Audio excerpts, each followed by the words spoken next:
ನಮಸ್ತೆ ಕರ್ನಾಟಕ. ನಮಸ್ಕಾರ ಕರ್ನಾಟಕ.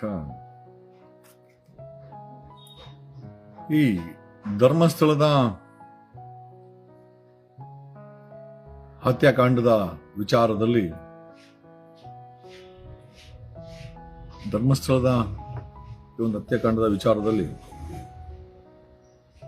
ಮಾನ್ಯ city civil court X party order ಅನ್ನ ಮಾಧ್ಯಮಗಳ ವಿರುದ್ಧ, ಅಫ್ಕೋರ್ಸ್ ನಾನು ಸಹ ಅದರಲ್ಲಿ ಪಾರ್ಟಿ ಆಗಿದ್ದೆ.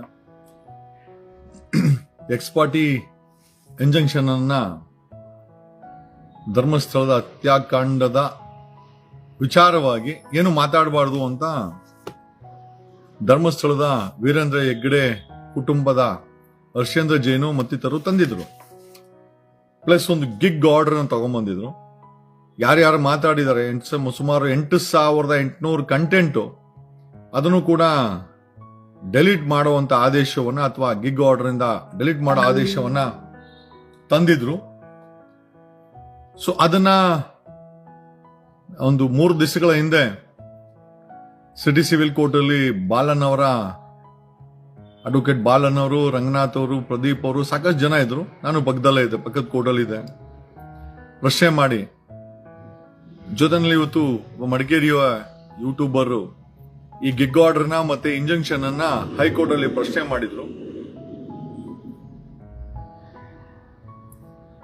ಅವರ ಪರ ವಕೀಲರಾದಂತ ವೇಲನ್ನು ಜೊತೆಲಿ ಉದಯ್ ಹೊಳ್ಳ, ಇವ್ರಿಗೆ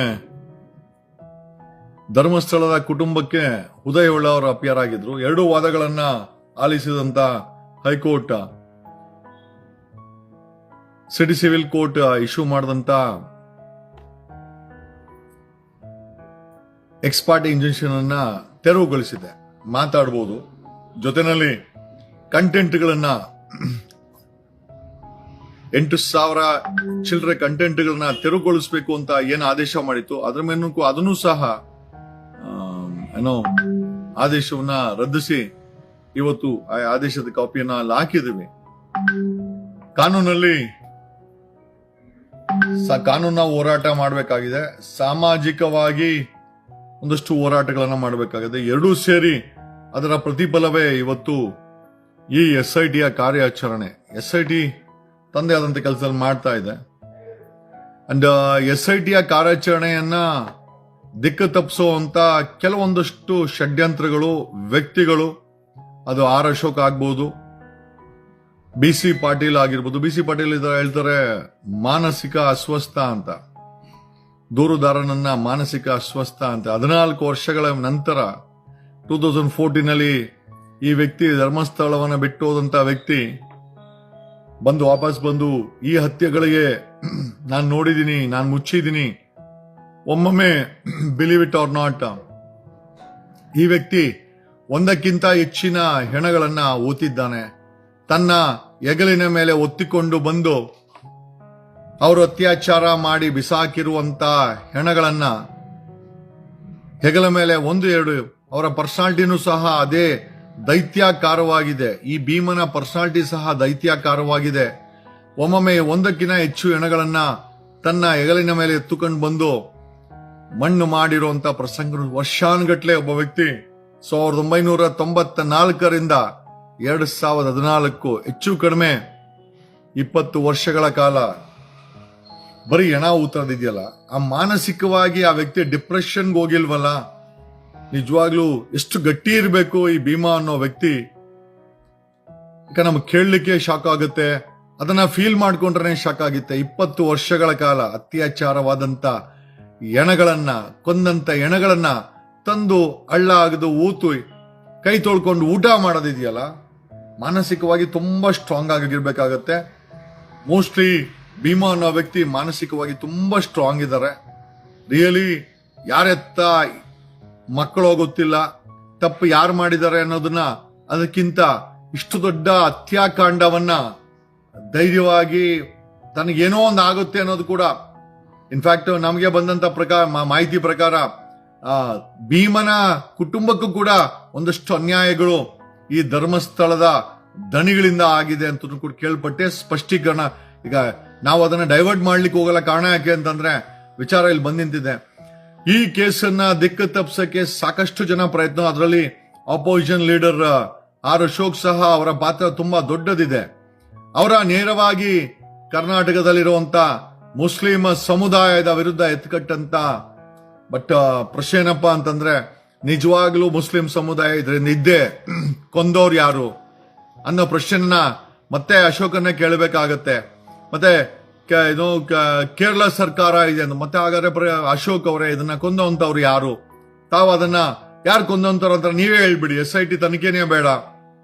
ಜೊತೆನಲ್ಲಿ BC ಪಾಟೀಲ್ ಫಾರ್ಮರ್ ಪೊಲೀಸ್ ಮತ್ತೆ I think present Bombay boys ಅಲ್ಲಿ ಅವರು ಕೂಡ ಒಬ್ರು, ಬಾಂಬೆಗೆ ಹೋದಂತ ಬಾಂಬೆ ಬಾಯ್ಸ್ ಅಲ್ಲಿ, ಬಾಂಬೆ ಬ್ಲೂ ಬಾಯ್ಸ್ ಅಲ್ಲಿ BC ಪಾಟೀಲ್ ಕೂಡ ಒಬ್ರು. ತಮ್ಮ ಅಳಿಯ ಸೂಸೈಡ್ ಮಾಡ್ಕೊಂಡ, BC ಪಾಟೀಲ್ ಅವರ ಅಳಿಯ ಸೂಸೈಡ್ ಮಾಡ್ಕೊಂಡ. ಅವ್ರ ಬಗ್ಗೆ ನಮಗೆ ಕನಿಕರ ಇದೆ, ಬೇಜಾರಿದೆ.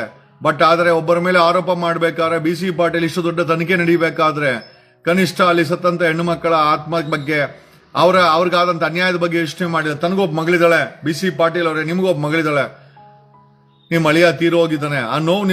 ಆ ನೋವು ನಿಮಗ್ ಬಿಟ್ರೆ ಯಾರಿಗೂ ಗೊತ್ತಿರಲ್ಲ. ಬಟ್ ಇವತ್ತು ಇಲ್ಲಿ ಅತ್ಯಾಚಾರಕ್ಕೆ ಒಳಗಾಗಿ ಕೊಂದು ಅನಾಥವಾಗಿ ಊತಿಟ್ಟ ಶವಗಳ ಬಗ್ಗೆ ನೀವುಗಳು ಮಾತಾಡ್ತಾರೋ ಒಂದೊಂದು ಮಾತುಗಳು ಸಹ ತುಂಬಾ ನೋವನ್ನ ಕರ್ನಾಟಕ ಜನತೆಗೆ ತರ್ತಾ ಇದೆ. ಬಟ್ ನ್ಯಾಯಯುತವಾದಂತ ತನಿಖೆ ಖಂಡಿತ ನಡೆಸುತ್ತಾರೆ ಅಂತ ಈ ಮೂಲಕ ಹೇಳುತ್ತಾ ಕಮಿಂಗ್ ಸ್ಟೇಟ್. ಅದಾದ ನಂತರ ಯಾರೋ ಗಿಳಿಯಾರಂತೆ ನುಗ್ಗಿ ಹೊಡಿತೇವೆ ಅಂದ್ರೆ ಧಮ್ಕಿ ಯಾರಾದ್ರೂ ಮಾತಾಡಿದ್ರೆ, ಸೊ ಅದನ್ನ ಕೂಡ.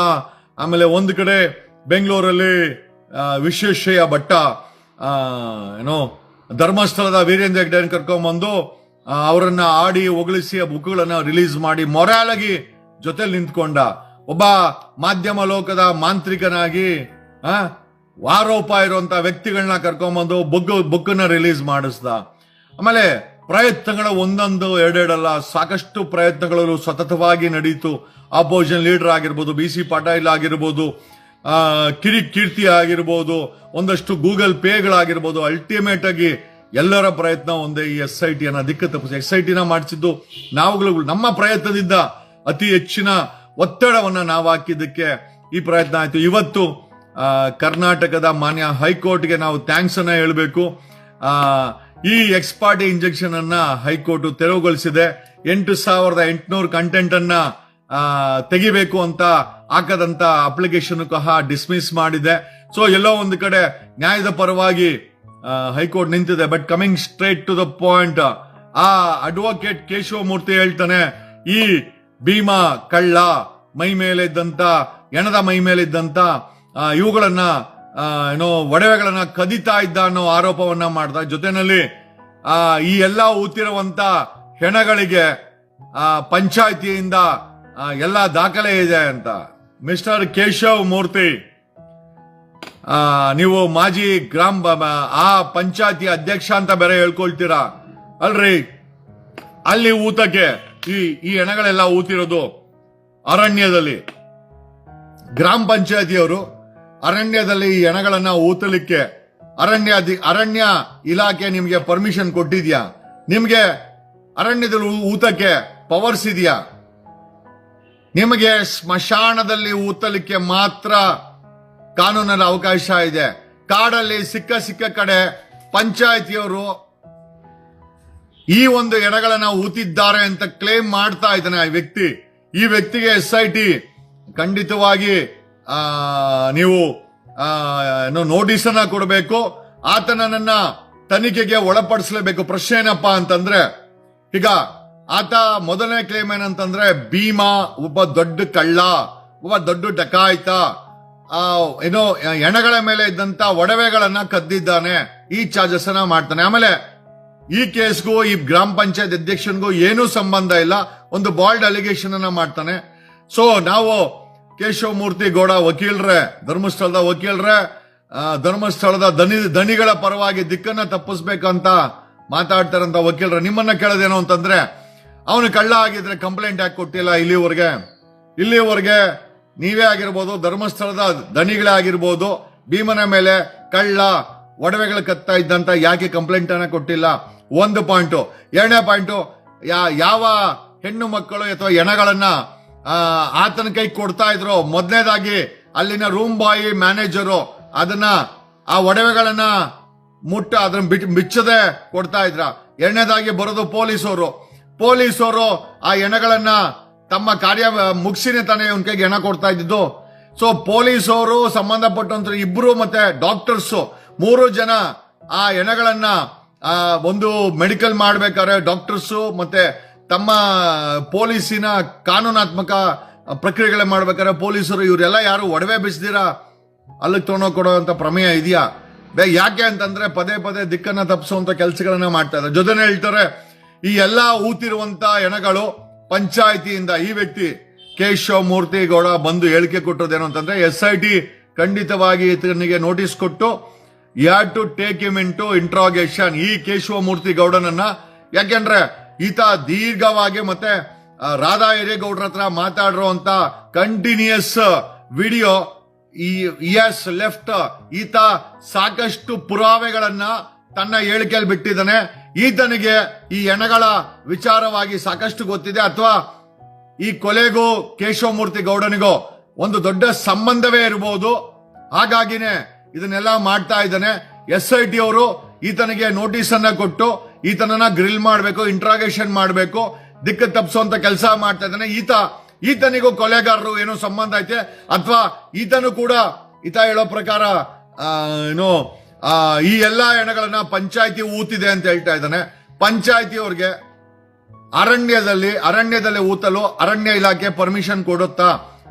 ಕೊಟ್ಟಿರೋದಾದ್ರೆ ದಾಖಲೆ ಎಲ್ಲಿದೆ? ಒಂದು. ಎರಡನೇದಾಗ್ಲಿ ಇದಕ್ಕೆಲ್ಲ ದಾಖಲೆ ಇರೋದಾದ್ರೆ ಒಬ್ಬ ಮಾಜಿ ಅಧ್ಯಕ್ಷ ಆಗಿ ದಾಖಲೆಗಳನ್ನ ಪ್ರೊಡ್ಯೂಸ್ ಮಾಡ್ಲಿ.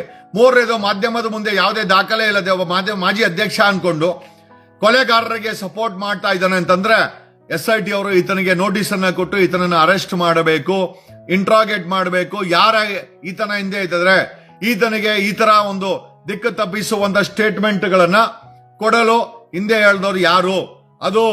ಅದು ಧರ್ಮಸ್ಥಳದಲ್ಲಿ ಇರುವಂತ ದಣಿಗಳ ಈ ಎಲ್ಲದನ್ನು ಮಾಡಿಸ್ತಾ ಇರೋದು. ಈ ಎಲ್ಲಾ ವಿಚಾರಗಳನ್ನ SIT ತನಿಖೆ ಮಾಡಬೇಕು. ಕೇಶವ್ ಗೌಡ ಅಡ್ವೊಕೇಟ್ ಅವರನ್ಗೆ ನೋಟಿಸ್ ಕೊಟ್ಟು SIT ಅವರು ತಗೊಳ್ಬೇಕು. ಸೊ ಈ ಎಲ್ಲ ಪ್ರಕ್ರಿಯೆಗಳು ಏನ್ ಹೇಳ್ತವೆ ಅಂತಂದ್ರೆ ನಿಮ್ಮ ಸತತವಾದಂತ ಮಾನಿಟರ್ ಇಂದ ಈ ಒಂದು ಕೇಸು ದಿಕ್ಕು ತಪ್ಪಿಲ್ಲ. It is still alive and it is going in a right, ಒಂದು ಒಳ್ಳೆ ಡೈರೆಕ್ಷನ್ ಅಲ್ಲಿ ಹೋಗ್ತಾ ಇದೆ. ಸಾಕಷ್ಟು ಜನ ಇಲ್ಲಿ ವಿರೋಧಿಗಳ ಗುಂಪು ಇವರೆಲ್ಲ ಹೇಳ್ತಾರೆ, ರಾಕೇಶ್ ಶೆಟ್ಟಿ ಹೇಳ್ದ, ನಿಮ್ಮಪ್ಪ ಯಾರು, ನಿನ್ ಹುಟ್ಟಿಸ್ದೋನು ಯಾರು, ಸಂತೆನಲ್ಲಿ ಹೋಗಿದ್ರ, ಎಲ್ಲಾ ವಿಚಾರಗಳು ಬಂತು. ಪ್ರಶ್ನೆ ಏನಪ್ಪಾ ಅಂತಂದ್ರೆ ಇವ್ರುಗಳಿಗೆಲ್ಲ ಬ್ರೀಫ್ ಕೇಸ್ ಕೊಟ್ಟು ಇವ್ರ ಬಾಯಲ್ಲಿ ಸ್ಟೇಟ್ಮೆಂಟ್ ಕೊಡಿಸ್ತಾ ಇರೋಂತ ಕೊಲೆಗಾರ ಯಾರು? ಆ ಕೊಲೆಗಾರನ್ಗೆ ಅಷ್ಟು ಪವರ್ ಇದೆಯಾ? ರಾಕೇಶ್ ಶೆಟ್ಟಿಯನ್ನ ಅಡ್ವೊಕೇಟ್ ಕೇಶವ ಮೂರ್ತಿ ಗೌಡನನ್ನ ಕೊಂಡುಕೊಂಡು 6 ವರ್ಷಕ್ಕೂ ಫಂಡ್ ಮಾಡಿ ಈ ಒಂದು ಹೇಳಿಕೆಗಳನ್ನ, ದಿಕ್ಕು ತಪ್ಪಿಸುವ ಹೇಳಿಕೆಗಳನ್ನ ಮಾಡಿಸ್ತಾ ಇರೋಂತ ಕೊಲೆಗಾರನ ಬಳಿ ಅಷ್ಟು ಹಣ ಇದೆಯಾ? ಅಷ್ಟು ದೊಡ್ಡ ವ್ಯಕ್ತಿನ ಅಷ್ಟು ಇನ್ಫ್ಲೂಯೆನ್ಸ್ ಮಾಡ್ಲಿಕ್ಕೆ ಕೊಲೆಗಾರ ಪ್ರಯತ್ನ ಮಾಡ್ತಾ ಇದ್ದಾನೆ ಅಂತಂದ್ರೆ ಖಂಡಿತವಾಗಿ ಭೀಮನ ಹೇಳಿಕೆನಲ್ಲಿ ತಾಕತ್ತಿದೆ, ಭೀಮನ ಹೇಳಿಕೆನಲ್ಲಿ ಸತ್ಯ ಇದೆ. ಭೀಮ ಹೇಳಿದಾನೆ ಹೆಣಗಳನ್ನ ಒಂದು ಕಡೆ ಉಣ್ತಾ ಇದ್ದೆ, ಮತ್ತೆ ದಾಖಲೆಗಳು, ಆ ಹೆಣಕ್ಕೆ ಸಂಬಂಧದ ದಾಖಲೆಗಳನ್ನ ಇನ್ನೊಂದು ಕಡೆ ಗುಂಡಿ ತೆಗೆದು ಉಣ್ತಾ ಇದ್ದೆ. ಈಗ ನಮ್ಗೆ ಒಂದು ಕಡೆ ದಾಖಲೆ ಸಿಕ್ಕಿದೆ, ಗುಂಡಿ ನಂಬರ್ 1ರಲ್ಲಿ, ಸೈಟ್ ನಂಬರ್ 1 ಗುಂಡಿ ನಂಬರ್ 1ರಲ್ಲಿ ದಾಖಲೆ ಸಿಕ್ಕಿದೆ. ಇನ್ನೊಂದು 6ನೇ ಸೈಟ್ ಅಲ್ಲಿ ನಮಗೆ ಪಳೆಯುಳಿಕೆ ಸಿಕ್ಕಿದೆ. ಅಂದ್ರೆ ಈ ದಾಖಲೆಗಳನ್ನ ಒಂದು ಕಡೆ ಉಂಟಾ ಇದ್ದದ್ದು ನಿಜ. ಈತ ಕಂಪ್ಲೇಂಟ್ ಅಲ್ಲಿ ಹೇಳಿದಾನೆ, FIR ಅಲ್ಲಿ ಬಂದಿದೆ, ಮತ್ತೆ ಪೊಲೀಸರ ಮುಂದೆ ಕೊಟ್ಟಿರುವಂತ ಹೇಳಿಕೆಯಲ್ಲಿ ಹೇಳಿದಾನೆ. ಜೊತೆನಲ್ಲಿ ನ್ಯಾಯಾಧೀಶರ ಮುಂದೆ ಸಹ ಇದೇ ಹೇಳಿಕೆ ಹೇಳಿದಾನೆ. ಸೊ ಯಾವ ಹೇಳಿಕೆ ಭೀಮಾ ನ್ಯಾಯಾಲಯದ ಮುಂದೆ, ಪೊಲೀಸರ ಮುಂದೆ FIR ಅಲ್ಲಿ ಆಗಿದೆಯೋ ಅದು ಈಗ ರಿಯಾಲಿಟಿ ಆಗಿ ಅಲ್ಲಿ ಕಣ್ಣಿಗೆ ಕಾಣಿಸ್ತಾ ಇದೆ. ದಾಖಲೆಗಳೇ ಒಂದು ಗುಂಡಿಲ್ ಸಿಗ್ತಾ ಇದೆ. ಅಂದರೆ ಭೀಮಾ ಸತ್ಯವನ್ನೇ ನುಡಿದಿದ್ದಾನೆ. ಇದೇ ದಾರಿನಲ್ಲಿ ಹೋದ್ರೆ ನಮಗೆ ನಿಜವಾಗ್ಲೂ ಸಕ್ಸಸ್ ಕಟ್ಟಿಟ್ಟಂತ ಬುತ್ತಿ. ಕೇಶವ ಗೌಡ ಅಡ್ವೊಕೇಟ್ಗೆ ಪೊಲೀಸ್ SIT ಅವರು ನೋಟಿಸ್ ಅನ್ನ ಕೊಟ್ಟು ಇಂಟ್ರಾಗೇಷನ್ಗೆ ಕರಿಬೇಕು. ಈತನಿಗೆ ಹಿಂದೆ ಕೊಲೆಗಾರರು ಹಣ ಕೊಟ್ಟು ಹೇಳಿಸ್ತಾ ಇದ್ದಾರೆ. ಆಮೇಲೆ ಅಶೋಕನ್ನು ಅಷ್ಟೇ, ವಿರೋಧ ಪಕ್ಷದ ನಾಯಕನನ್ನ, ಆತನಿಗೂ ಹಣ ಹೋಗಿದೆ ಅನ್ನೋ ಈ ಕೊಲೆಗಾರರು ಹಣ ಕೊಟ್ಟಿದ್ದಾರೆ, ಅವನ ಕೈಲಿ ಸ್ಟೇಟ್ಮೆಂಟ್ ಹೇಳಿಸ್ತಾ ಇದ್ದಾರೆ ಅಂತ ಆರ್ ಅಶೋಕ್ಗೂ ಸಹ SIT ನೋಟಿಸ್ ಅನ್ನ ಕೊಟ್ಟು ಯಾವ ಹೇಳಿಕೆ ಮೇಲೆ ಆರ್ ಅಶೋಕ್ ದಿಕ್ ತಪ್ಪಿಸಿದ್ರು ಅಂತ ಅವ್ರಿಗೂ ಕೂಡ ಇಂಟ್ರಾಗೇಷನ್ ಮಾಡಬೇಕು. BC ಪಾಟೀಲ್ ಫಾರ್ಮರ್ ಮಿನಿಸ್ಟರ್ ಮತ್ತೆ ಇವ್ರಿಗೆ ನೋಟಿಸ್ ಅನ್ನ ಕೊಡ್ಬೇಕು, ಅವ್ರಿಗೂ ಇಂಟ್ರಾಗೇಷನ್ SIT ತನಿಖೆ ಮಾಡಬೇಕು. ಜೊತೆನಲ್ಲಿ ಕಿರಿಕ್ ಕೀರ್ತಿ ತುಂಬಾ ದೊಡ್ಡ ದೊಡ್ಡ ಮಾತುಗಳನ್ನ ಕಿರಿಕ್ ಕೀರ್ತಿಗೂ ಸಹ SIT ನೋಟಿಸ್ ಅನ್ನ ಕೊಡಬೇಕು. ಅವರ ಬಳಿ ಏನ್ ಮಾಹಿತಿ ಇದೆ, ಯಾವ ದಾಖಲೆಗಳನ್ನ ಇಟ್ಕೊಂಡು ಇವರು ದಿಕ್ಕು ತಪ್ಪಿಸುವಂತ ಕೆಲಸ ಮಾಡಿದ್ರು ಕಿರಿಕ್ ಕೀರ್ತಿಗೂ ಕೊಡಬೇಕಾಗತ್ತೆ. ಜೊತೆನಲ್ಲಿ ವಸಂತ್ ಗೆಳಿಯಾರ್ ಈತನಿಗೂ ಸಹ ಈ ಒಂದು ನೋಟಿಸ್ ಅನ್ನ ಕೊಡಬೇಕಾಗತ್ತೆ. ಜೊತೆನಲ್ಲಿ ನಮ್ಮ ಪತ್ರಿಕೋದ್ಯಮದ ರಾಕೇಶ್ ಶೆಟ್ಟಿಗೆ, ಜೊತೆನಲ್ಲಿ ವಿಶ್ವೇಶ್ವರ ಭಟ್ಗೂ ಸಹ ಈ ನೋಟಿಸ್ಗಳನ್ನ SIT ಕೊಡಬೇಕು ಅಂತ ನಾವು ಆಗ್ರಹ ಮಾಡ್ತೀವಿ. ಕಾರಣ ಯಾಕೆ ಅಂತಂದ್ರೆ ಇವರೆಲ್ಲರೂ ಕೂಡ ಒಂದು ದೊಡ್ಡ ಷಡ್ಯಂತ್ರದ ಭಾಗವಾಗಿದ್ದಾರೆ. ಕೊಲೆಗಾರನಿಂದ ಲಾಭ ಪಡ್ಕೊಂಡು, ಕೊಲೆಗಾರರಿಂದ ಏನೋ ಒಂದು ದುಡ್ಡನ್ನ ಪಡ್ಕೊಂಡು, ಬ್ರೀಫ್ ಕೇಸ್ಗಳನ್ನ ಬಳಸಿ ಈಸ್ಕೊಂಡು ಇವರು SIT ಸಮಾಜವನ್ನ, ಮಾಧ್ಯಮವನ್ನ ದಿಕ್ಕು ತಪ್ಪಿಸುವಂತ ಕೆಲಸ ಮಾಡ್ತಾ ಇದ್ದಾರೆ. ಇವರ ಮೇಲೆ SIT ನಿಗಾ ಇಡಬೇಕು, ಇವರನ್ನ ಮಾನಿಟರ್ ಮಾಡಬೇಕು. ಜೊತೆನಲ್ಲಿ ಇವರುಗಳಿಗೆ ನೋಟಿಸ್ ಕೊಟ್ಟು ಅಕಸ್ಮಾತ್ ಆ ನೋಟಿಸ್ಗೆ ಅವರು ಸರಿಯಾದ ಉತ್ತರವನ್ನು ಕೊಟ್ಟಿಲ್ಲ ಅಂದ್ರೆ ವಾರಂಟ್ ತಗೊಂಡು ಅವರನ್ನ ಅರೆಸ್ಟ್ ಮಾಡಿ ಇಂಟ್ರಾಗೇಷನ್ ಮಾಡಬೇಕು ಅಂತ ಈ ಮೂಲಕ ನಿಮ್ಮನ್ನ ಕೇಳ್ಕೊಂಡೆ. ಜೊತೆನಲ್ಲಿ ಫೈನಲಿ ಬಿಫೋರ್ ಕ್ಲೋಸಿಂಗ್ ದಿಸ್ ಈ ವಿಡಿಯೋನ ಕ್ಲೋಸ್ ಮಾಡ್ತಾ ಇದೀವಿ. ಇವತ್ತು ಪ್ರಜ್ವಲ್ ರೇವಣ್ಣ ಅವರ ಕನ್ವಿಕ್ಷನ್ ಆಗಿದೆ. ತಪ್ಪು ಮಾಡಿದ್ದಾರೆ, ಕೋರ್ಟ್ಗೆ ತಪ್ಪು ಅನ್ಸಿದೆ, ಕನ್ವಿಕ್ಷನ್ ಕೊಟ್ಟಿದ್ದಾರೆ. ಅಂಡ್ ಕೋರ್ಟಿನ ವರ್ಡಿಕ್ಟ್ ಅನ್ನ ನಾವೆಲ್ಲ ವೆಲ್ಕಮ್ ಮಾಡ್ತೇವೆ. ಬಟ್ ಪ್ರಶ್ನೆ ಏನಪ್ಪಾ ಅಂತಂದ್ರೆ, ನಿನ್ನೆ ಮಾಲೆಗಾಂವ್ ಬ್ಲಾಸ್ಟ್ ವರ್ಡಿಕ್ಟ್ ಆಗಿದೆ. ಅಲ್ಲಿ ಆರೋಪಿಗಳನ್ನ ಖುಲಾಸೆ ಮಾಡಿದ್ದಾರೆ. ಅಂದ್ರೆ ಅವ್ರ ವಿರುದ್ಧವಾಗಿ ಯಾವುದೇ ದಾಖಲೆ ಇಲ್ಲ ಅಂತೇಳಿ ಅವ್ರನ್ನ ಖುಲಾಸೆ ಮಾಡಿದ್ದಾರೆ. ಮಾಲೆಗಾಂವ್ ಬ್ಲಾಸ್ಟ್ ವ್ಯಕ್ತಿಗಳನ್ನ ನ್ಯಾಯಾಲಯ ಖುಲಾಸೆ ಮಾಡುತ್ತೆ, ಪ್ರಜ್ವಲ್ ರೇವಣ್ಣನನ್ನ ಕನ್ವಿಕ್ಟ್ ಮಾಡುತ್ತೆ. ಎರಡು ವೆರಿ ವೆರಿ ಸೀರಿಯಸ್. ಒಂದ್ರಲ್ಲಿ ಕನ್ವಿಕ್ಷನ್ ಆಗುತ್ತೆ, ಇನ್ನೊಂದನ್ನ ಕೈ ಬಿಡ್ತಾರೆ. ಪ್ರಶ್ನೆ ಏನಪ್ಪಾ ಅಂತಂದ್ರೆ, ಎರಡೂ ಕೇಸಲ್ಲಿ ಕೈ ಬಿಡ್ಲಿಕ್ಕೆ ಕಾರಣ ಏನು, ಕನ್ವಿಕ್ಷನ್ ಕೊಡ್ಲಿಕ್ಕೆ ಕಾರಣ ಏನು, ಇವೆರಡನ್ನೂ ನೋಡ್ಬೇಕಾಗತ್ತೆ. ಒಂದೇ ಸಮಾಜದಲ್ಲಿ ಎರಡು ಸೀರಿಯಸ್ ಕೇಸಲ್ಲಿ ಒಂದರಲ್ಲಿ ಕೈ ಬಿಡ್ತಾರೆ ನ್ಯಾಯಾಲಯ, ಇನ್ನೊಂದರಲ್ಲಿ ಕನ್ವಿಕ್ಷನ್ ಮಾಡುತ್ತೆ. ಇವತ್ತು ಕನ್ವಿಕ್ಷನ್ ಆದ್ಮೇಲೆ ಪವರ್ ಟಿವಿ ರಾಕೇಶ್ ಶೆಟ್ಟಿ ಅವರು ದೇವೇಗೌಡರನ್ನ ಉದ್ದೇಶಿಸಿ, ದೇವೇಗೌಡರು ಕುಟುಂಬ ಕರ್ನಾಟಕದ ಕಳಂಕ ಅಂತೆ. ಈಗ ತಪ್ಪು ಮಾಡ್ರೋನು ಪ್ರಜ್ವಲ್ ರೇವಣ್ಣನ ಬಿಟ್ಟು ಈಗ ನಮ್ಮ ಮಕ್ಕಳೇ ನಮ್ಮ ಮಾತು ಕೇಳಲ್ಲ, ಆ ದೇವೇಗೌಡರ ಮೊಮ್ಮಗ ಖಂಡಿತ ಆ ಮಾತನ್ನ ಕೇಳೋ ಅಂತ ಪರಿಸ್ಥಿತಿ ಇದೆಯಾ? ಆಮೇಲೆ ಪ್ರಜ್ವಲ್ ತಪ್ಪು ಮಾಡಿದ್ರೆ ರಾಕೇಶ್ ಶೆಟ್ಟಿ, ದೇವೇಗೌಡರು ಅದಕ್ಕೆ ಯಾವ ರೀತಿ ಅಕೌಂಟಬಿಲಿಟಿ, ಮಾರಲಿ ನಾವು ಒಪ್ಕೊಳ್ಬಹುದು, ಮಾನಸಿಕವಾಗಿ ಅವರು ಹೇಳ್ಬೇಕಾಗಿತ್ತು ಬುದ್ಧಿ ಅಂತ. ಬಟ್ ಬೆಳೆದಿರೋ ಹುಡುಗರುಗಳಿಗೆ ಅದು ಮಾಡಬೇಡಿ ಇದು ಮಾಡಬೇಡಿ ಅಂತ ಕೇಳ್ತಾರ. ಆಮೇಲೆ ಪ್ರಜ್ವಲ್ ಮಾಡಿರೋ ಅಪರಾಧಕ್ಕೂ ಅವ್ರ ಕನ್ವಿಕ್ಷನ್ಗೂ ಅವರ ತಾತರಾದಂತ ದೇವೇಗೌಡರು ಹೆಂಗೆ ಕಳಂಕ ಆಗ್ತಾರೆ? ದಯಮಾಡಿ ಪವರ್ ಟಿವಿ ರಾಕೇಶ್ ಶೆಟ್ಟಿ ತಾವು ಸಮಾಜಕ್ಕೆ ಎಕ್ಸ್ಪ್ಲನೇಷನ್ ಕೊಡ್ಬೇಕು. ಇದೇ ಪವರ್ ಟಿವಿಯ ರಾಕೇಶ್ ಶೆಟ್ಟಿ ಧರ್ಮಸ್ಥಳದ ಹತ್ಯಾಕಾಂಡದಲ್ಲಿ ಆರೋಪಿಗಳಿಗೆ ಸಹಾಯ ಮಾಡ್ತಾ ಇದ್ದಾನೆ, ಅವರ ಬೆನ್ನಿಗೆ ನಿಂತಿದ್ದಾನೆ. ಅದೇ ಪ್ರಜ್ವಲ್ ಅತ್ಯಾಚಾರ ಪ್ರಕರಣದಲ್ಲಿ ಪ್ರಜ್ವಲ್ನೂ ಸೇರಿಸಿ ಅವರ ತಾತನನ್ನು ದೂಷಿಸುವ ಮಟ್ಟಕ್ಕೆ ರಾಕೇಶ್ ಶೆಟ್ಟಿ ಹೋಗ್ತಾನೆ ಅಂತಂದ್ರೆ, ಒಂದೇ ನೋಡಿ, ಎರಡು ಕೇಸ್ ಇದೆ. ಒಂದು ಪ್ರಜ್ವಲ್ ಕೇಸಲ್ಲಿ ಪ್ರಜ್ವಲ್ ತಪ್ಪು ಅನ್ನೋದಾದ್ರೆ ಅವ್ರ ತಾತನ್ನು ಹೇಳ್ಕೊಂಬಂದು ಕಳಂಕ ಅಂತಾನೆ. ನಾನು ಹೇಳ್ತೀನಿ, ಅವ್ರ ತಾತನಿಗೂ ಇದಕ್ಕೂ ಸಂಬಂಧ ಇಲ್ಲ. ತಪ್ಪು ಮಾಡ್ರು ಪ್ರಜ್ವಲ್, ಅವನಿಗೆ ಶಿಕ್ಷೆ ಆಗಿದೆ, ಅವ್ರ ತಾತನಿಗೆ ಕೋರ್ಟು ಶಿಕ್ಷೆ ಕೊಟ್ಟಿಲ್ಲ. ದಯಮಾಡಿ ದಿಕ್ಕು ತಪ್ಪಿಸುವಂತ ಕೆಲಸವನ್ನ ರಾಕೇಶ್ ಶೆಟ್ಟಿ ಮಾಡಕ್ ಹೋಗ್ಬೇಡ. ನಿನಗೆ ಮಾಡಕ್ ಕೆಲಸ ಇಲ್ಲ ಅಂದ್ರೆ ಏನ್ ಕಿಸಿಯ ಕೂತ್ಕೊಂತೀಯಾ? ಯಾಕೆ ನಿನ್ನ ಚಾನೆಲ್ ಅಲ್ಲಿ ನ್ಯೂಸ್ ರೀಡರ್ ಇಲ್ವೇನೋ? ಆ ಕೆಲಸ ನೀನೇ ಮಾಡ್ತೀಯಾ? ಬಾತ್ರೂಮ್ ನೀನೇ ತೊಳಿದ್ಯಾ ನಿಮ್ ಪವರ್ ಟಿವಿನಲ್ಲಿ? ಈಗ ನ್ಯೂಸ್ ರೀಡರ್ ಕೆಲಸ ನೀನು, ನ್ಯೂಸ್ ಕಲೆಕ್ಟ್ ಮಾಡೋದಕ್ಕೆ ಕೆಲಸ ನೀನು, ನ್ಯೂಸ್ ಡೀಲ್ ಮಾಡೋದು ಮಾಡ್ತೀಯಾ. ಹಂಗಾರೆ ಎಲ್ಲಾ ಕೆಲಸ, ಹಂಗಾರೆ ಬಾತ್ರೂಮ್ ನೀನೇ ತೊಳಿದ್ಯಾ ನಿನ್ನ ಚಾನೆಲ್ ಅಲ್ಲಿ? ಕೇಳಬೇಕಾಗಲ್ವಲ್ಲ. ಮತ್ತೆ ನ್ಯೂಸ್ ರೀಡರ್ ಏನಕ್ಕೆ ಬೇಕು ಪವರ್ ಟಿವಿನಲ್ಲಿ? ನೀನೇ ಕೂತ್ಕೊಂಡು ಕಿಸಿ ಹಂಗಿದ್ರೆ ನೀನೇ ದೊಡ್ಡ ಜರ್ನಲಿಸ್ಟ್ ಅಲ್ವಾ? ಅಲ್ಲಿ ಹೋಗ್ಬಿಟ್ಟು UK ನಲ್ಲಿ ಜರ್ನಲಿಸಂ ಮಾಡ್ಕೊಂಡ್ ಬಂದ್ಬಿಟ್ಟು ಇಲ್ಲಿ ಕಿಸಿತಾ ಇದೀಯಾ ಅಲ್ವಾ? ಏನ್ ಮಾರಲ್ ರೆಸ್ಪಾನ್ಸಿಬಿಲಿಟಿ ಇದೆ ನಿನಗೆ? ಲೇ ರಾಕಿ ಬಾಯ್, ಏನೋ ಇದೆ ನಿನಗೆ? ಧರ್ಮಸ್ಥಳದ ಹತ್ಯಾಕಾಂಡದಲ್ಲಿ ಅಷ್ಟು ಹೆಣ್ಣು ಮಕ್ಕಳ ಮೇಲೆ ಅತ್ಯಾಚಾರ ಆಗಿದೆ, ತುಟಿ ಬಿಚ್ಚಲ್ಲ ನೀನು. ಆರೋಪಿಗಳಿಗೆ, ಕೊಲೆಗಾರರಿಗೆ ಸಪೋರ್ಟ್ ಮಾಡ್ತೀಯಾ.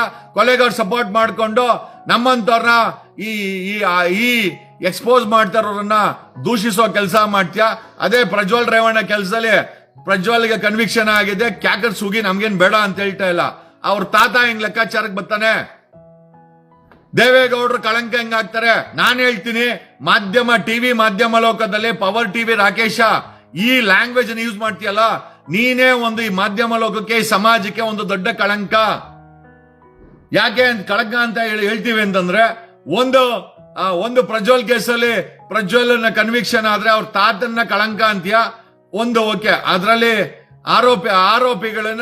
ಆರೋಪಿಗಳ ವಿರುದ್ಧವಾಗಿ ನೀನಿದ್ಯಾ. ಅದೇ ಧರ್ಮಸ್ಥಳದ ಹತ್ಯಾಕಾಂಡದ ವಿಚಾರದಲ್ಲಿ ನೀನು ನಿನ್ನ ಸ್ಟ್ಯಾಂಡು ಆರೋಪಿಗಳ ಪರವಾಗಿ.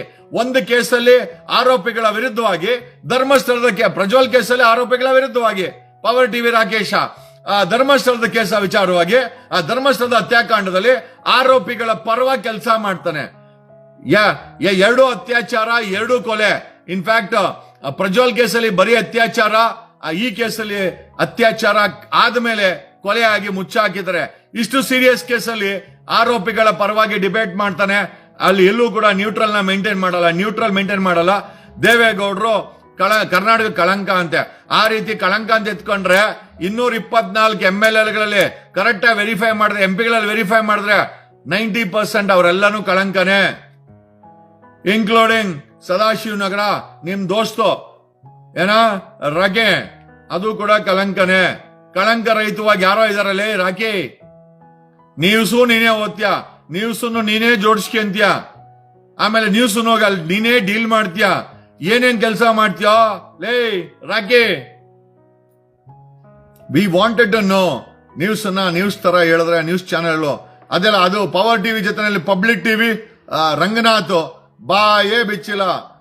ರಂಗ ನಾವು ನೋಡಿದ್ದೀವಿ ಯಾವತ್ತಿಂದ ಗೊತ್ತಾ? ರಂಗ ನಿಮ್ಮ ಹವಾಯಿ ಚಪ್ಪಲಿಯಿಂದ ನಾವು ನೋಡಿದ್ದೀವಿ. ಧರ್ಮಸ್ಥಳದ ಹತ್ಯಾಕಾಂಡದ ಬಗ್ಗೆ ನಿಮ್ಮ ಟೀಮ್ ಹೇಳ್ತಾನಂತೆ, ಪಬ್ಲಿಕ್ ಟಿವಿ ರಂಗನಾಥ ಹವಾಯಿ ಚಪ್ಪಲಿ ರಂಗನಿಂದ ನಾವು ಕೇಳ್ತಾ ಇದ್ದೀವಿ, ಈ ಧರ್ಮಸ್ಥಳದ ಹತ್ಯಾಕಾಂಡನ ರಿಪೋರ್ಟ್ ಮಾಡಬೇಡಿ ಅಂತ ಹೇಳ್ತಾನಂತೆ. ರಂಗನಾಥ್ ಚಿಪ್ಪನ್ನ ಇದ್ದಂತ ಹೇಳದಂತ ಸುಳ್ಳುಗಾರಲ್ಲ ತಾವು. ಈಗ ಆ ಮಟ್ಟಕ್ಕೆ ಬಕೆಟ್ ಹಿಡಿದು ದಿಕ್ಕ ತಪ್ಪಿಸುವಂತ ಕೆಲಸ ಯಾಕೆ ಬೇಕು ರಂಗನಾಥ್?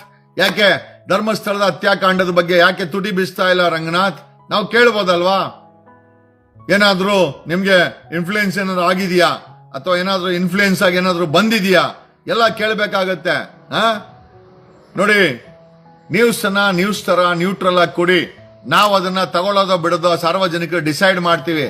ಈಗ ನಿಮ್ಮಗಳನ್ನ ಬಿಟ್ಟು ನಮ್ಮನ್ನ ಫಾಲೋ ಮಾಡ್ತಾರೆ ಜನ ಅಂತಂದ್ರೆ, ಎಲ್ಲೋ ಒಂದ್ ಕಡೆ ಮಾಧ್ಯಮ ಮಿತ್ರರು, ಮಾಧ್ಯಮ ಸ್ಯಾಟಲೈಟ್ ಚಾನೆಲ್ಗಳು ತಮ್ಮ ಕ್ರೆಡಿಬಿಲಿಟಿನ ಕಳ್ಕೊಂಡಿದೆ ಅಂತ ಕ್ಲಿಯರ್ ಆಗಿ ಗೊತ್ತಾಗ್ತಾ ಇದೆ.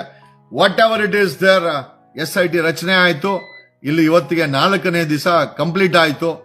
ಒಂದು ಪಳೆಯುಳಿಕೆ ಸಿಕ್ಕಿದೆ, ಡಾಕ್ಯುಮೆಂಟ್ ಸಿಕ್ಕಿದೆ, ಮುಂದೆ ದೊಡ್ಡ ದಾರಿ ಬೆಳಕಾಗಿ ಕಾಣ್ತಾ ಇದೆ.